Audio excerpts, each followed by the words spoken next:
Donc voilà, je ne vais pas me représenter, puisque Arnaud a dit l'essentiel de ce qu'on peut savoir de moi. Et voilà, je pense s'il y a besoin de savoir plus, sentez-vous libre de me poser des questions tout à l'heure et ça sera avec plaisir que je répondrai. Donc ce matin, on va regarder Éphésiens chapitre 6, du verset 10 au verset 20. Et je l'ai appelé le combat spirituel. Il me semble qu'on est plus ou moins familier. Quand on parle de combat spirituel régulièrement, on fait directement référence à ce texte-là. Donc, je vais juste prier encore. Et si vous pouvez prier avec moi, et on va attaquer le message. Dieu notre Père, quel plaisir de te connaître, Seigneur, et quel grand privilège de se savoir connu de toi. Merci, Seigneur, pour la parole que tu nous donnes. Merci pour la bonne nouvelle qu'elle est pour nous. Merci pour l'espérance qu'elle est pour nous. Merci que cette parole nous montre ton Fils, ton bien-aimé, Jésus, notre Sauveur. S'il te plaît, Seigneur, ce matin, montre-le-nous encore et aide-moi, Père, à prêcher ce message comme tu voudrais, Seigneur. Et permets, Seigneur, que ce que tu nous dis à partir de ce texte soit parole de vie pour nous et prenne racine dans nos cœurs, s'implante fortement, profondément dans nos cœurs et transforme, modèle, réforme nos vies, Seigneur. Je te prie ça pour ta gloire au nom de Jésus. Amen. Donc, c'est même dans les plus extraordinaires de mes rêves, je n'aurais jamais imaginé être en train de prêcher l'Évangile en plein cœur de Paris. Donc, d'être là ce matin, c'est juste exceptionnel pour moi. Et je suis très content de ça. Je vais lire le texte, et si vous pouvez lire avec moi. Éphésiens chapitre 6, du verset 10 à 20.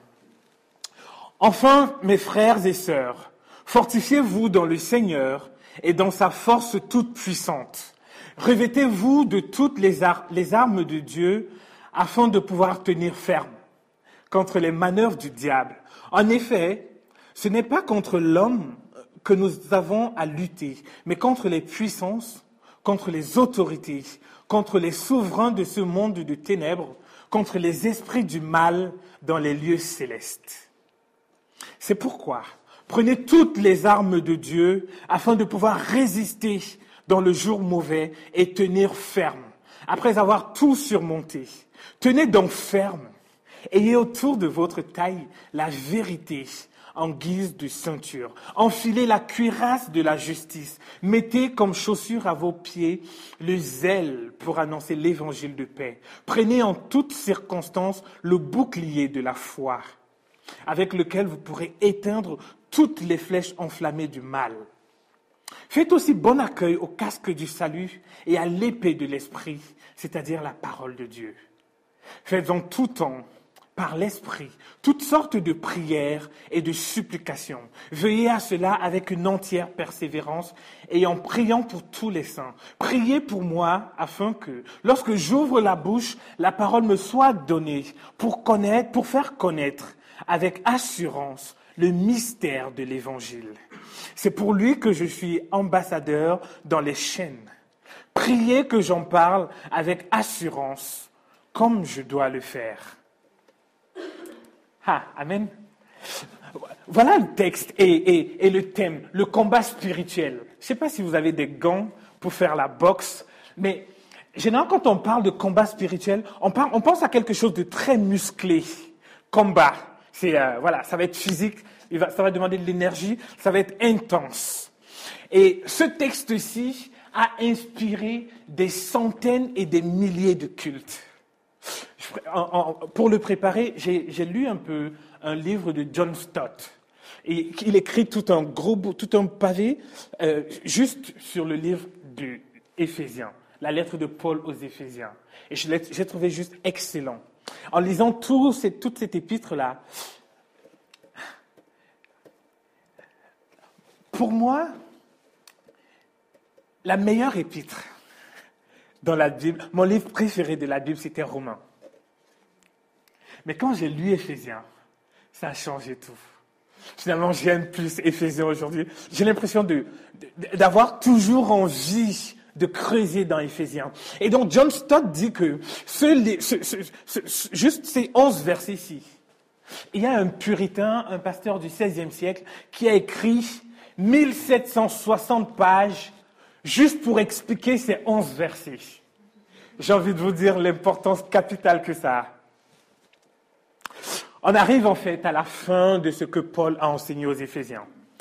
On est passé par toutes les phases. Paul a révélé le secret de Dieu, l'amour de Dieu, comme Arnaud le disait tout à l'heure, au chapitre 1. Ensuite, au chapitre 2, dans les premiers versets, il va expliquer la grâce par laquelle Dieu vient pour sauver les hommes. Le Christ qui meurt à la croix. Ensuite, à la fin du chapitre 2, il va expliquer comment le corps de Christ déchiré à la croix, c'est la destruction des murs.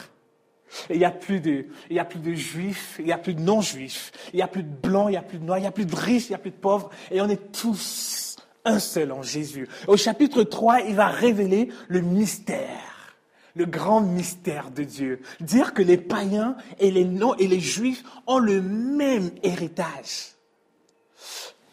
Et ensuite, au chapitre 4 et 5, il va dire, mais en fait, si Dieu a fait toutes ces choses aussi, voici comment il faut vivre maintenant.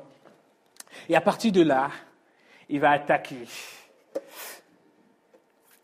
le combat spirituel. Mais avant d'arriver au combat spirituel, il va parler, au chapitre 5, il va parler de la douceur, du romantisme des relations de couple. Je pense que vous l'avez vu, chapitre 5, 22 à suivant. Et ensuite, il va parler, au début du chapitre 6, il va parler de la douceur et de la tendresse des relations qu'on trouve entre un père et son enfant, entre le maître et son esclave. Et là, tout de suite, après ça, il arrive directement et dit, tenez ferme, résistez. Waouh, chute brutale quand même. Hein? On parle de relations romantiques, on parle de relations douces, de tendresse familiale, et on arrive à un combat. La chute, elle est un peu musclée quand même là. Je ne sais pas si vous pensez comme moi, mais... Et il va dire résister. Il va le dire plusieurs fois. Et on peut se demander pourquoi il faut résister. Mais avant, j'ai envie de vous raconter une petite histoire. J'ai connu 2 moments bouleversants dans ma vie, mais vraiment bouleversants. Le premier, c'est quand je me suis converti et que j'ai reconnu que Jésus était Seigneur et Sauveur, que le Christ était le vrai Fils de Dieu, le seul, l'unique par lequel je pouvais avoir le salut. Après une vie mouvementée, une vie de gang, une vie dure, je découvrais cette réalité-là et c'était un choc. C'était un choc. J'étais juste là, à genoux, et je savais pas quoi faire. Là, c'était le premier choc. Et le deuxième choc, en fait, c'est quand je me suis rendu compte que, le mal était encore là quand même. Je ne sais pas si vous voyez ce que je veux dire. Quand je me convertis, quand j'accepte le Christ dans mon cœur, j'ai passé toute une semaine dans ma chambre à lire la Bible. Je cherchais partout où on parle de Jésus. J'avais lu Lévitique et je voyais le sang. Je disais non, c'est pas ça que je veux. Je lisais l'Apocalypse et je voyais des images. Je disais oh là là là là là là. Je cherchais juste des endroits où je pouvais voir écrit le nom de Jésus. Et là, je pouvais lire et j'avais l'impression d'être désaltéré. Et je suis tombé sur l'évangile de Jean. Au commencement était la parole. Et waouh! Donc j'ai passé toute une semaine à lire ça. Et quand je suis sorti de ma chambre, grand choc, deuxième choc. Le bar qui était collé à ma résidence, j'étais alcoolique avant de connaître le Christ. Mais le bar qui était collé à mon appartement était encore là. Et les bières qu'ils vendaient étaient encore aussi fraîches. Les filles avec qui je sortais étaient encore là. Et j'avais l'impression qu'elles étaient encore un peu plus belles. Deuxième choc, tout le mal était encore là.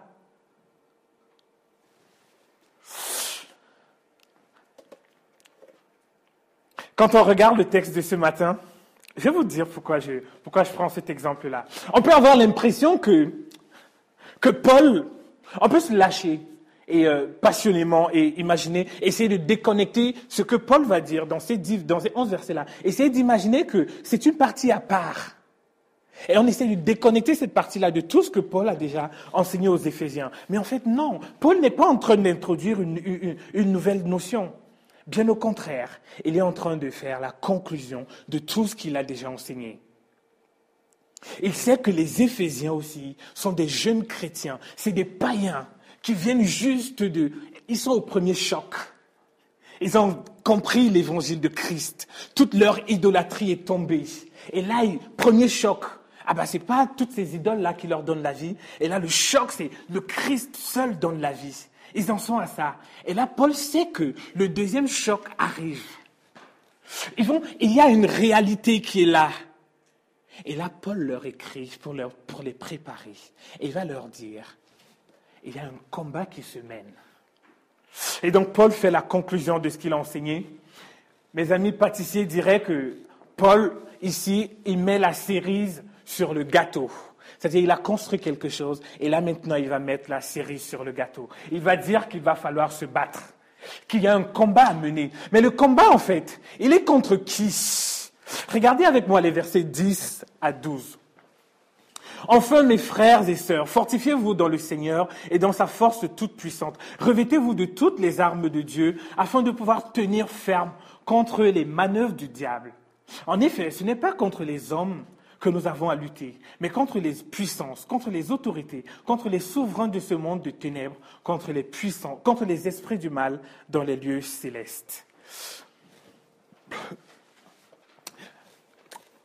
Tout à la fin, avant d'attaquer le chapitre 6, au chapitre 5, verset 15, Paul, regardez rapidement s'il vous plaît. Éphésiens 5, le verset 15.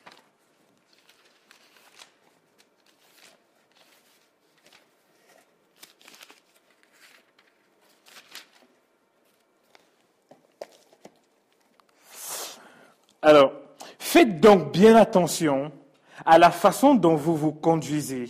Ne vous comportez pas comme des fous, mais comme des sages. Faites bien attention à la façon dont vous vous conduisez. Ne vous comportez pas comme des fous, mais comme des sages. Il dit que au regard de tout l'amour que Dieu a déployé, qui nous a expliqué dans les premiers chapitres, il dit la réponse à ce qu'on doit, la réponse qui se doit, c'est d'avoir un comportement qui reflète tout l'amour que que Dieu nous a montré en Jésus. Et il dit que on doit se comporter non pas comme des fous, mais comme des sages. Et il va parler des relations interpersonnelles. C'est tout de suite après ça qu'il attaque les relations interpersonnelles.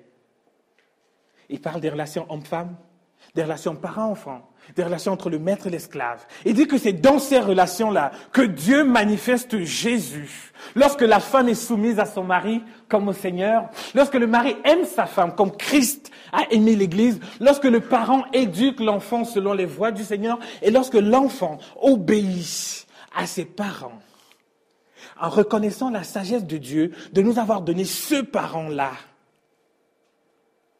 Là, Paul attaque les relations interpersonnelles et il va parler même des relations entre les esclaves et le maître. Il va parler de la douceur et du respect qu'il doit y avoir dans ces relations-là. Je ne sais pas si ça vous fait envie, ce genre de société-là. Et c'est ça, en tout cas, la nouvelle société que Dieu est en train de faire. Dans ces relations, Dieu fait briller l'évangile de Jésus pour montrer au monde et aux autorités l'infinie variété de sa sagesse. Regardez le verset 12. Paul va dire que notre combat n'est pas contre la chair et le sang. Parce que si c'est dans les relations interpersonnelles que Dieu manifeste la gloire de Jésus, ça veut dire que mon combat n'est pas contre l'homme finalement. Et c'est ce qu'il dit. C'est pas contre les hommes. Et c'est même pas contre les personnes qui ne pensent pas comme moi. C'est pas contre les musulmans. Même si nous, on continue d'affirmer haut et fort que Jésus est le seul Fils de Dieu et le seul moyen pour avoir la vie.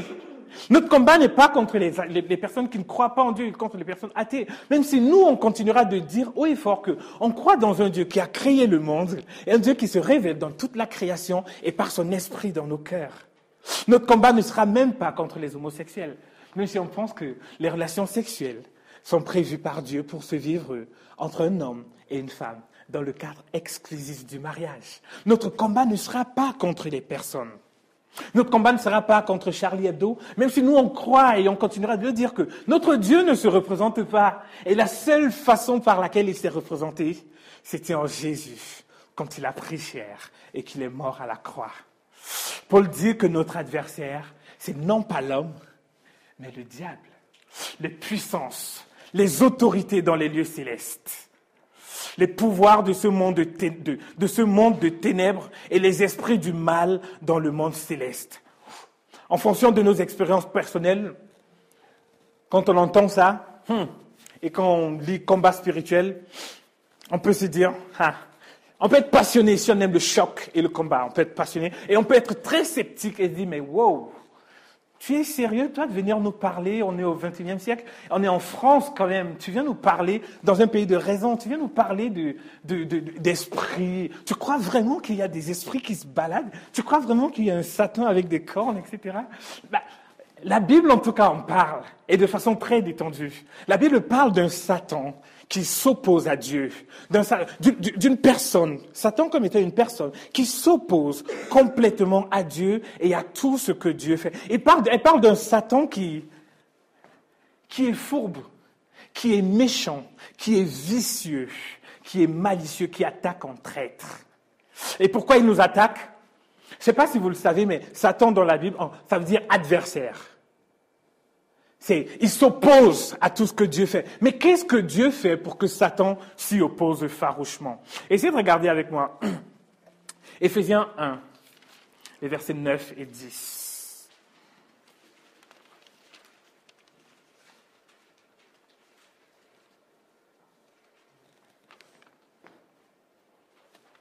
Éphésiens chapitre 1, versets 9 et 10, je lis. Il nous a fait connaître le mystère de sa volonté, conformément au projet bienveillant qu'il avait formé en Christ, pour le mettre à exécution lorsque le moment serait vraiment venu, à savoir de tout réunir sous l'autorité du Messie, aussi bien ce qui est dans le ciel que ce qui est sur la terre. Voilà à quoi Satan s'oppose.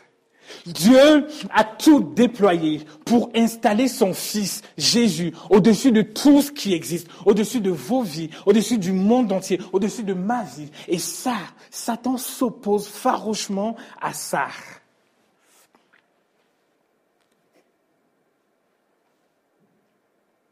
Et quand il s'oppose à ça, il entraîne des hommes avec lui dans la rébellion. Malgré cette opposition, Paul ne dit pas « ayez peur ». Il ne dit pas, résignez-vous parce que c'est Satan et oh là là, ça peut faire peur, tout ça, les esprits, les dominations, les autorités. Il ne dit pas, résignez-vous. Il dit quoi?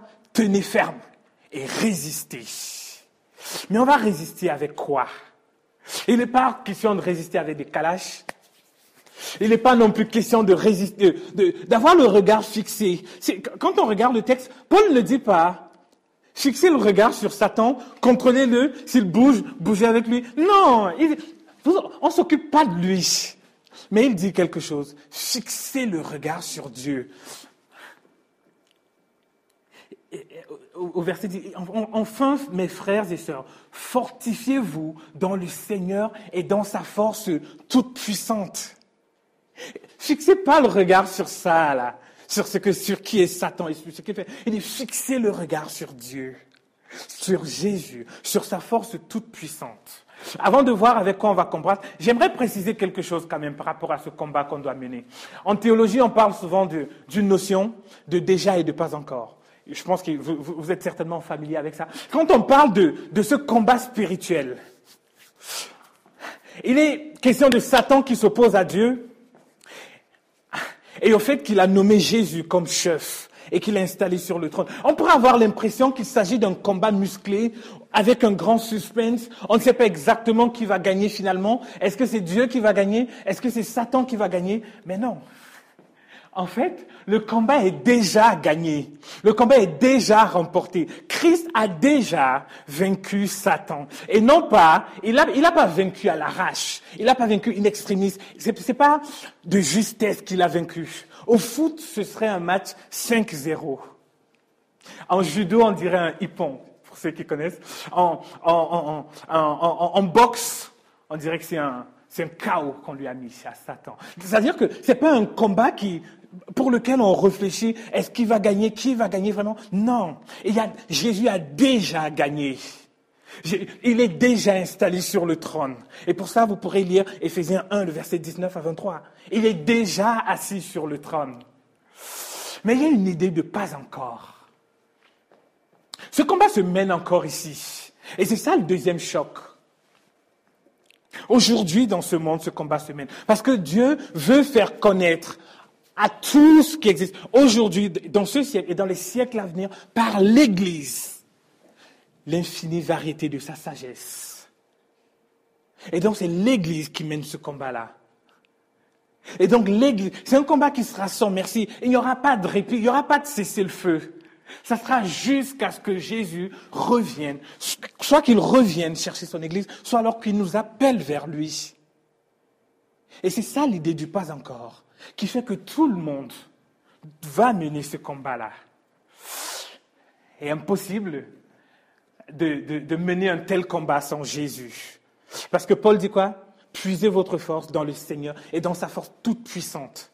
Et il y a 7 personnes dans Acte 19, au verset 15, qui ont essayé de mener un tel combat sans Jésus. Les 7 fils de Sheva, je pense que vous savez de qui il est question.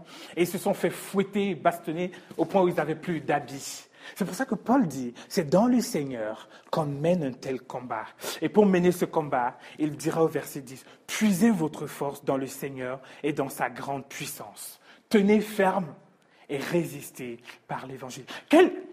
Il dit qu'il faut combattre avec la grande puissance du Seigneur. Est-ce que vous avez déjà demandé, c'est quoi cette grande puissance-là? C'est quoi la grande puissance de Dieu avec laquelle Paul veut qu'on se batte? Regardons Éphésiens 1, 19 à 21. Je fais des allers-retours dans Éphésiens pour montrer qu'en fait, Paul n'est pas en train il ne déconnecte pas tout ce qui se passe là de tout ce qu'il a déjà dit. En fait, là, c'est juste la conclusion de tout ce qu'il a dit, un petit résumé de tout ce qu'il a dit. Éphésiens 1, 19 à 21. Et je lis.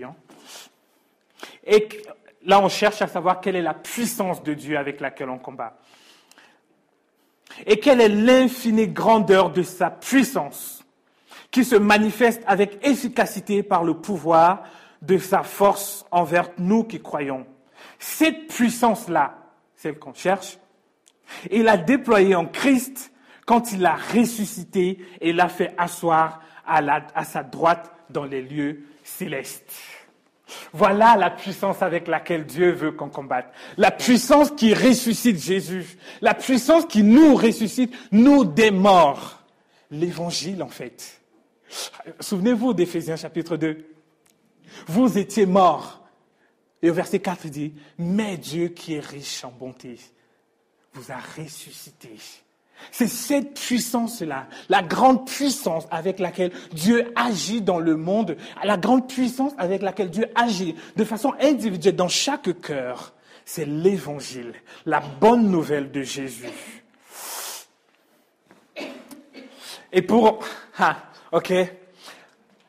la première arme, ces armes dont il parle là, il y en a 6, je les ai regroupées parce que si on est d'accord que la puissance avec laquelle on combat, c'est l'évangile finalement. L'évangile, premièrement, l'évangile dans mon cœur.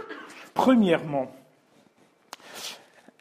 Et il va parler de la vérité, dans les versets 12 à 17. Il va parler de la vérité comme étant la première arme. Au verset 14, lisez avec moi. Tenez donc ferme, ayez autour de votre taille la vérité en guise de ceinture.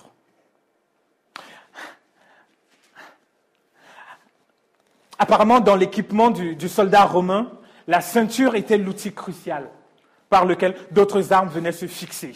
Et si la ceinture était bien serrée, alors toutes les armes s'emboîtaient parfaitement et le soldat il n'était pas du tout gêné et pouvait mener le combat très facilement. Mais de quelle vérité il est question ici? Il est question de la vérité de l'Évangile. Cette bonne nouvelle-là, par laquelle Dieu sauve chacun d'entre nous. Cette bonne nouvelle avec laquelle Jésus est ressuscité et il ressuscite chacun de nous qui étions morts. Je ne sais pas si vous avez regardé la télé dans les jours qui sont passés là. Mauvaise nouvelle après mauvaise nouvelle. Hein. Attentat ici. Et ce matin, je regardais quelque chose de vraiment dramatique qui s'est passé au Cameroun. C'est tellement triste que j'ai même pas envie de vous en parler. Mais une nouvelle pire, grave. Mauvaise nouvelle après mauvaise nouvelle. Et c'est dans ce contexte-là que Jésus apporte la bonne nouvelle de l'Évangile. Il dit que parce que nous étions morts et incapables de quoi que ce soit, personne n'aurait parié sur nous. Moi, en tout cas, personne n'aurait pas... Mon père m'avait dit une fois,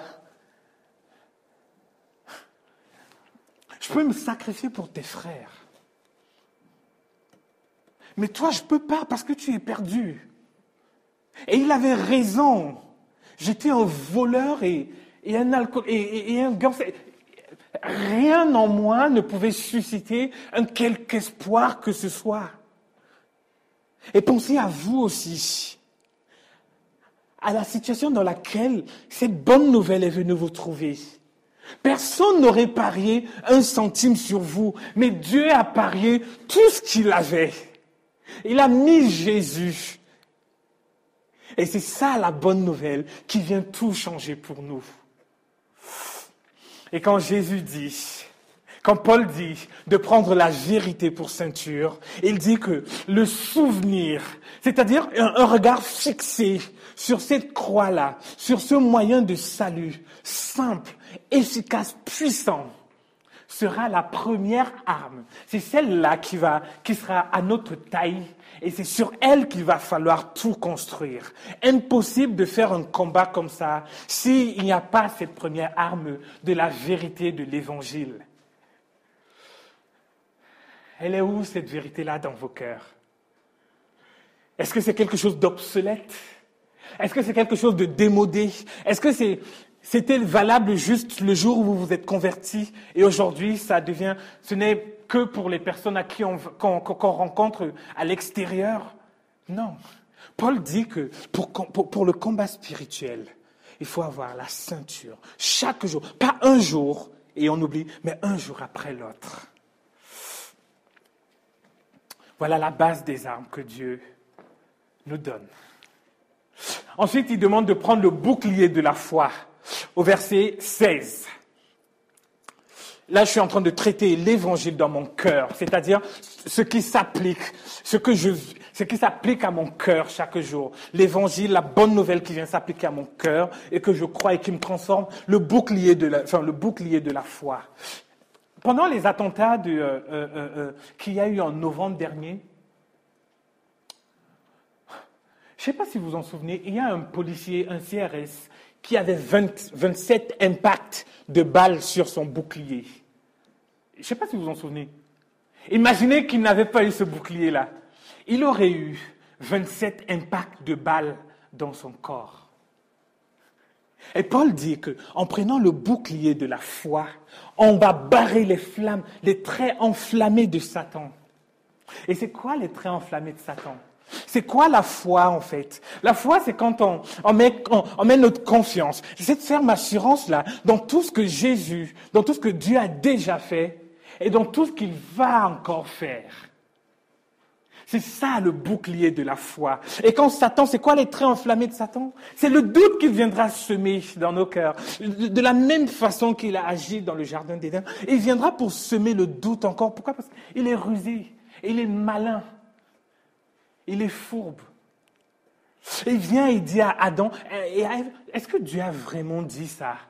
Est-ce que Dieu a vraiment dit qu'il ne faut pas manger de ce fruit-là? Il sème le doute et Ève ne sait plus où est-ce qu'elle en est. Et voilà. Les traits enflammés de Satan, généralement, il va s'attaquer premièrement à cette puissante arme que Dieu nous donne, c'est-à-dire l'Évangile.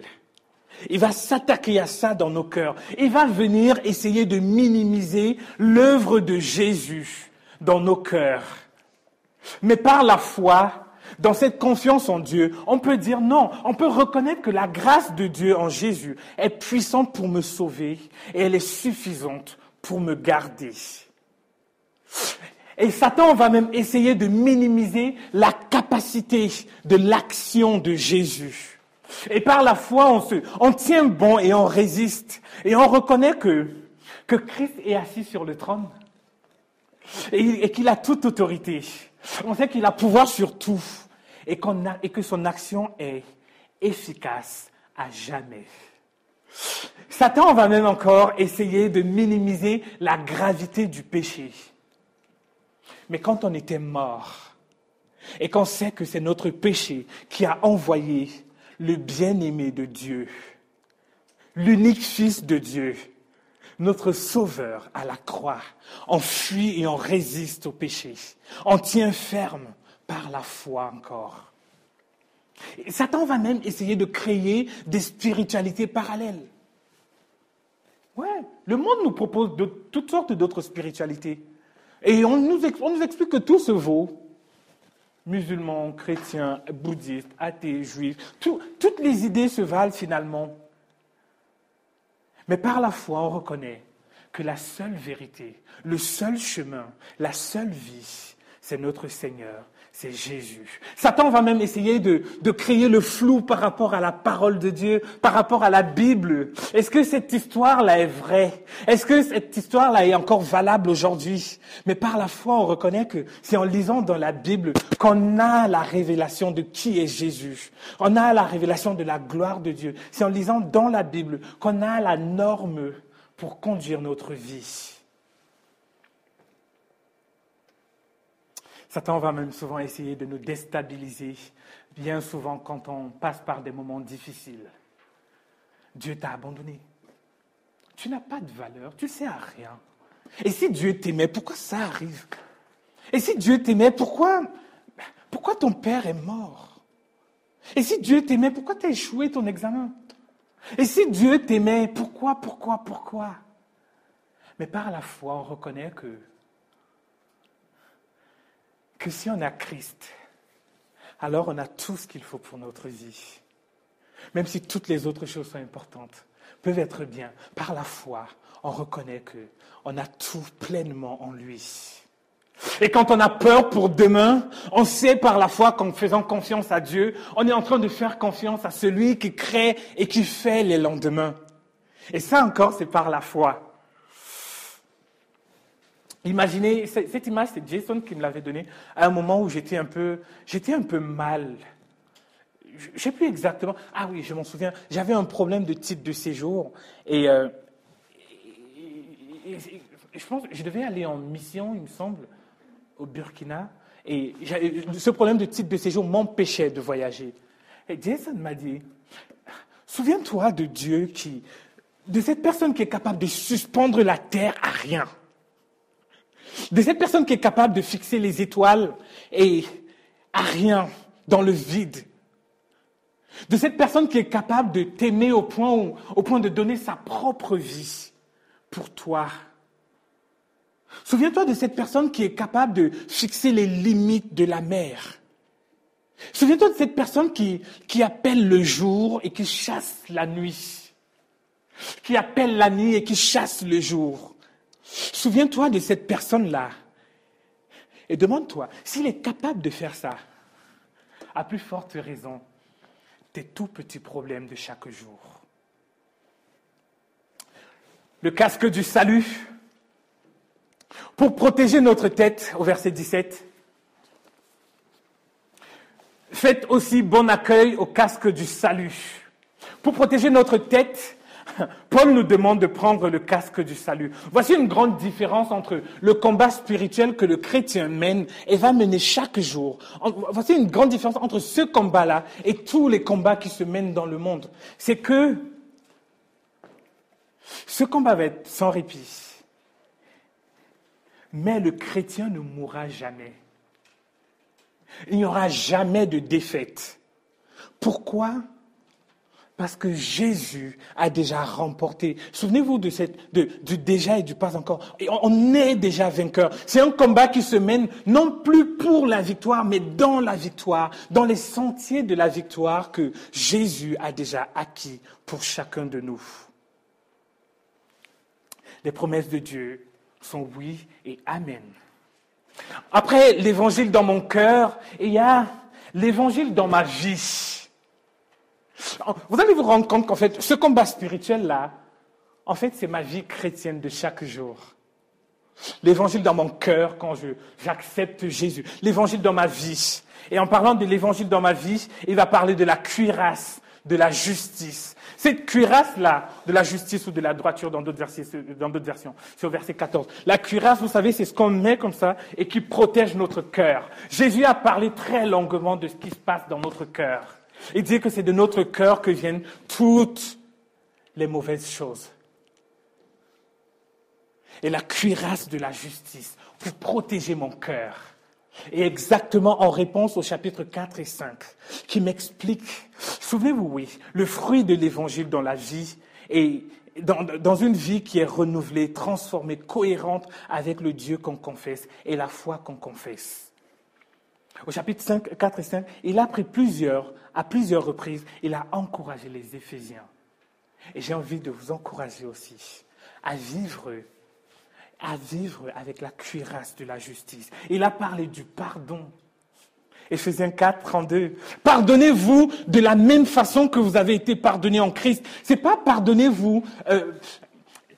La morale peut enseigner certaines choses. Mais nous, ce qu'on veut, c'est que notre vie soit transformée par la puissance que Dieu utilise, c'est-à-dire l'évangile.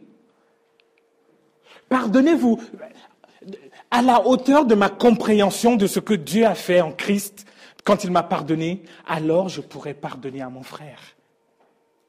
À qui est-ce que vous devez pardonner? Ou alors à qui est-ce que vous devez demander pardon? Il va parler des paroles de grâce et non pas des paroles viles, Éphésiens 4, 29. Je peux encourager mon frère et lui dire, ce que tu as fait est très bien, excellent. Pour en savoir plus, relisez un peu les chapitres 4 et 5. Et voilà comment je combats avec pour arme l'évangile dans ma vie, en prenant soin de m'appliquer à vivre chacune de ces choses. Et quand Satan vient me faire croire que ma colère, c'est-à-dire que dans mes journées, dans ma vie de chaque jour, que ma colère n'a pas de remède, je regarde d'où vient ma colère, du mépris de l'autre, de l'envie de me venger de l'autre. Et je regarde à Jésus et je me rends compte que quand Jésus meurt à la croix, en fait, Dieu trouve le moyen en Jésus de ne pas se venger de moi. Et là, je peux dire, ok, d'accord, je ne me vengerai pas et je pardonnerai. Et le monde a besoin de voir ça. Le monde, dans notre famille, parmi nos amis, ils ont besoin de voir des gens qui vivent l'évangile dans une vie de chaque jour, une vie centrée vers Christ. Et l'évangile qui change, qui transforme notre vie chaque jour, un jour après l'autre.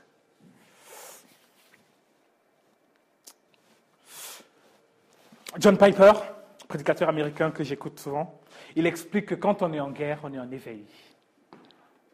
Au moindre craquement d'une feuille ou d'une branche, tac, je regarde.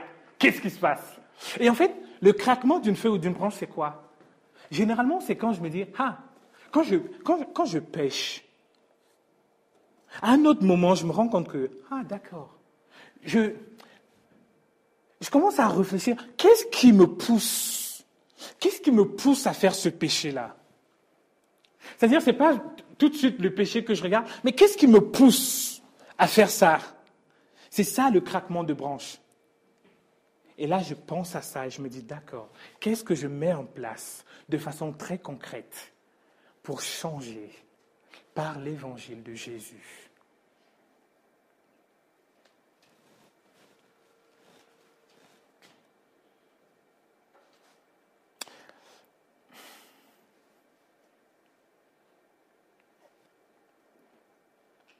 Ensuite, il va parler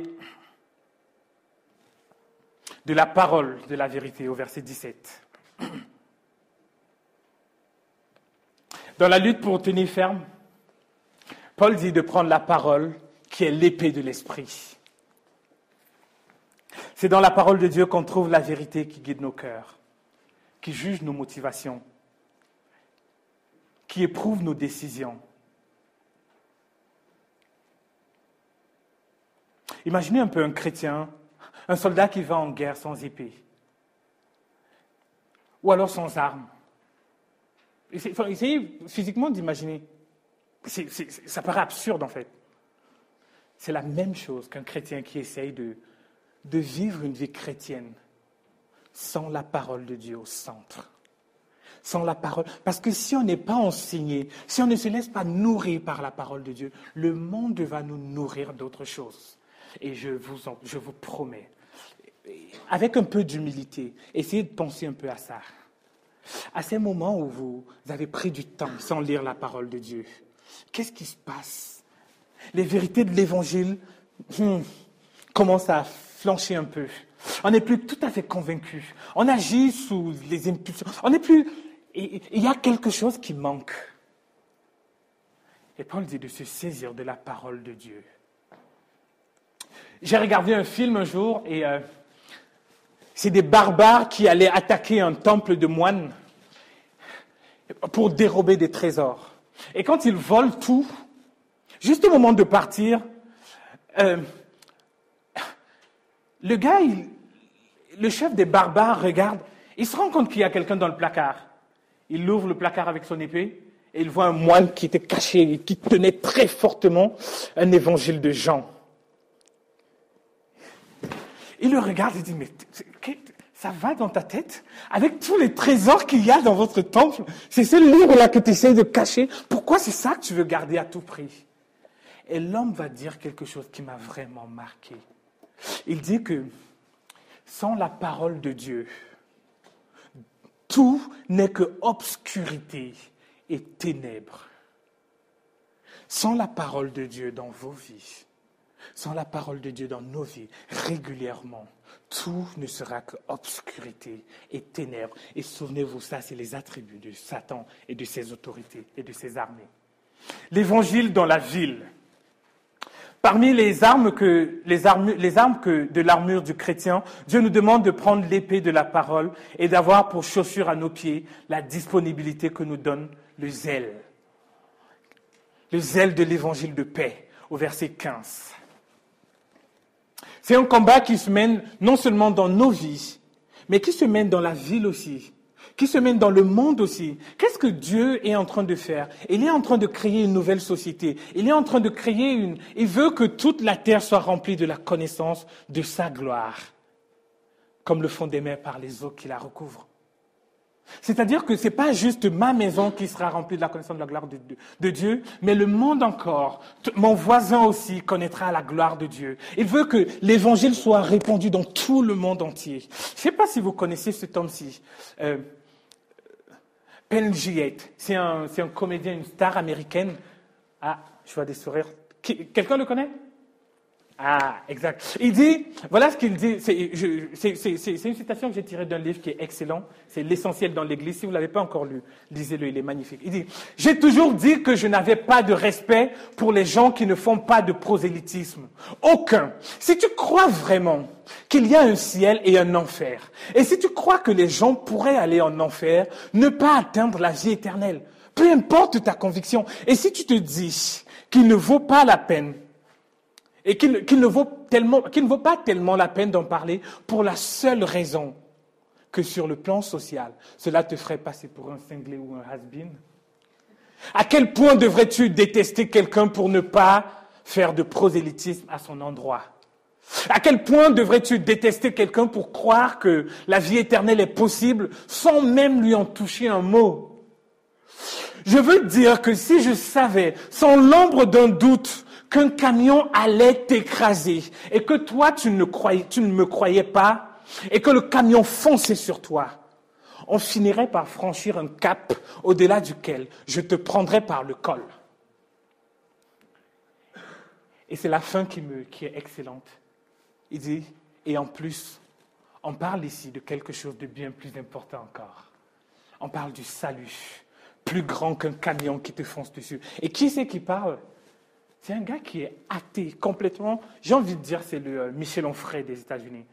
Il est complètement athée. L'idée, ce n'est pas de faire peser une quelconque culpabilité, mais bien plutôt de se dire que le combat spirituel se mène aussi dans le monde lorsqu'on répand l'évangile dans le monde avec le zèle que nous donne la parole de Dieu.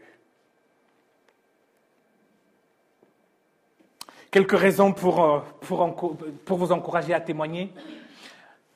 Pierre, il est pasteur au Val d'Europe, il dit que quand on a connu Dieu, on se laisse toucher par ce qui touche Dieu. Qu'est-ce qui touche Dieu? Sauver des gens. Et quand on lit dans la Bible, à aucun moment il n'est écrit qu'en tout petit caractère, vous savez, un tout petit caractère là, avec des astérisques, obligation de résultat. À aucun moment. Dieu nous dit juste, soyez des témoins. Portez l'évangile dans votre cœur, portez l'évangile dans votre vie et amenez l'évangile dans la ville. Et comment se fait ce combat-là? Il se fait dans la prière fervente. Regardez les versets 18 et 20, et on va finir avec ça. Faites en tout temps, par l'Esprit, toutes sortes de prières et de supplications. Veillez à cela avec une entière persévérance et en priant pour tous les saints. Priez pour moi, afin que lorsque j'ouvre ma bouche, la parole me soit donnée pour faire connaître avec assurance le mystère de l'Évangile. Une fois de plus, le mystère de l'Évangile, la puissance que Dieu utilise pour sauver et pour mener le combat, et la prière qui vient au service de l'Évangile dans la ville. Dans la prière, on vient juste, en fait, se réfugier derrière celui qui a déjà gagné. Et quand on parle de prière et de combat spirituel, les deux mélangés, on pourrait imaginer que c'est des prières où on crie, des prières de puissance, des prières de feu, des prières d'autorité, des prières où on saute. C'est pas forcément ça.